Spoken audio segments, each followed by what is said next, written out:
Hi everybody, this is Ben coming to you from our Learning Center with your tip of the week.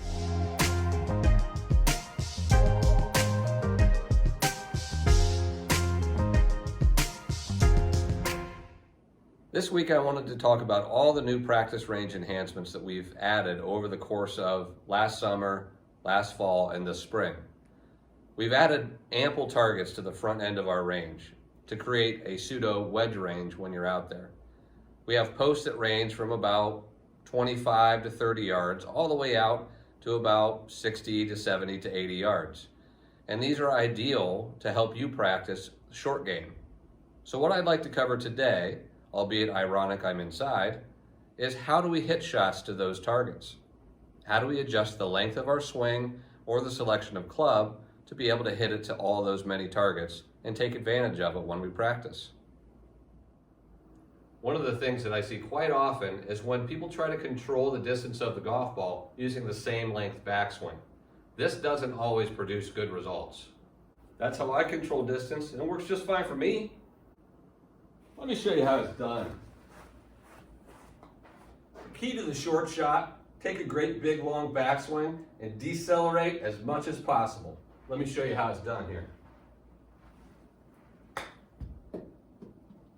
Super effective.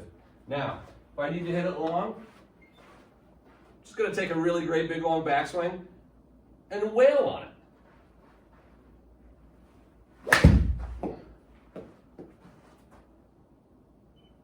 And that's how it's done.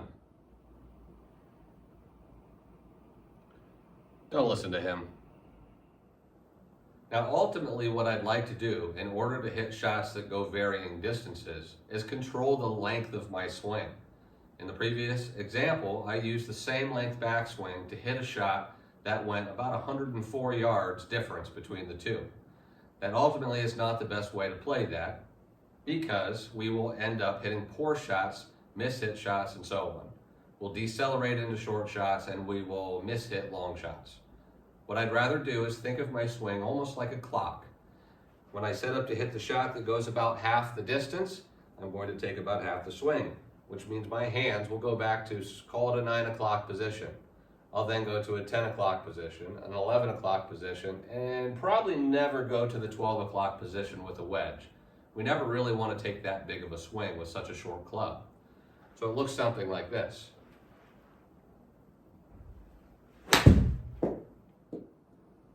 So once we've practiced those techniques, the key now is to use those to effectively hit golf shots when we practice on the range or when we're on the golf course. What I recommend is using TrackMan at your disposal to be able to come up with yardages for various swings. So like we said with our 60 degree or our highest lofted club, we could take that club back to 9 o'clock, 10 o'clock, 11 o'clock, and so on, and figure out how far those are all going.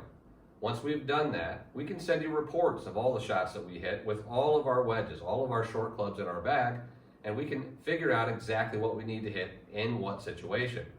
So for instance, I might hit a 58 degree, that's my highest lofted wedge, and I'm going to take a swing up to about 10 o'clock, and it goes a certain height and a certain distance.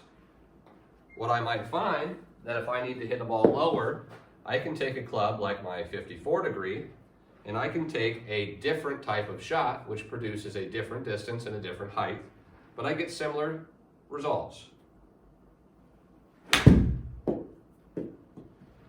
And once I have those types of shots dialed in, there really is no shot that I would have on the golf course that I would not be prepared for.